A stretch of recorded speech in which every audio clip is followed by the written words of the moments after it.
Hi, it's Daryl here, answering any questions you've got on net zero, carbon neutrality, TCFD, ESOS compliance, etc., etc. And we've got a question coming in, Farah, from... So this was a comment left on one of our videos. All right, cool. The question is, what is a carbon policy?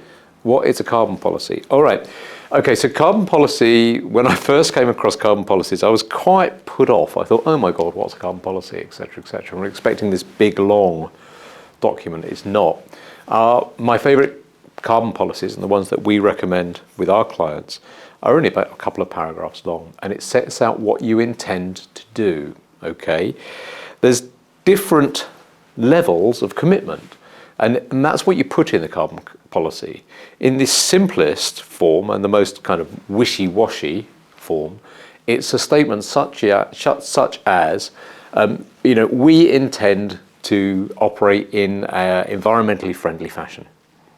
Okay, there's no commitment, there's no time, there's no date, there's no standard, there's no reduction target, there's nothing in there. That's what we call a level 1 carbon policy.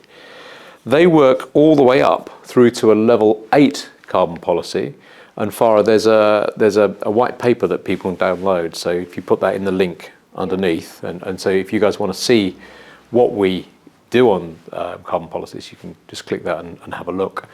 A level 8 carbon policy is something really strong. So it's this company will, for example, reduce its carbon emissions by 50% by 2030 and become net zero by 2050 and comply with SBTI, the Science-Based Targets Initiative, corporate net zero standard by, for example, 2023. So there you've got dates, you've got reduction targets, you've got standards mentioned, and that's a level 8 carbon policy. And then there's all the shades in between. One that I often see, for example, is we will reduce our carbon emissions by 5% annually.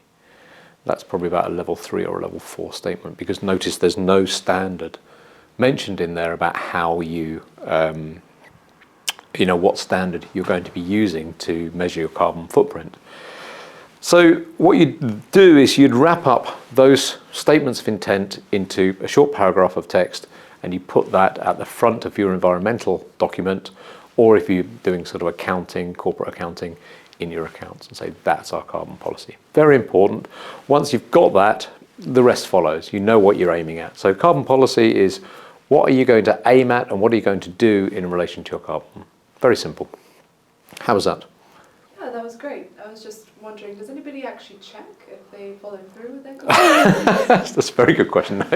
I'm not sure they do actually. So what we tend to use it is if you've got buy-in from senior management, such as, we are going to be SBTI compliant by such and such, that's the objective, that's the strategy. And if a senior board commits to that, we can then use that with junior management to say, look, come on, this is what we're going to do.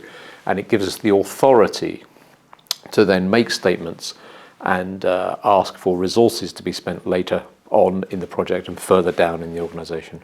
But no, it's a very good point. I've not seen a single time anyone's ever checked it. That'll change, but yeah, good question, Farah. Thanks. There you go. So look, carbon policies in a nutshell. Click the link below if you want to see, the sort of things we recommend. I think they're quite good, but make your own mind up. And if you've got any other questions, drop me a line. Put a note on the video, go into the chat, drop me an email, whatever you want to do, but I'd love to hear from you. Okay, hope that was useful and see you next time.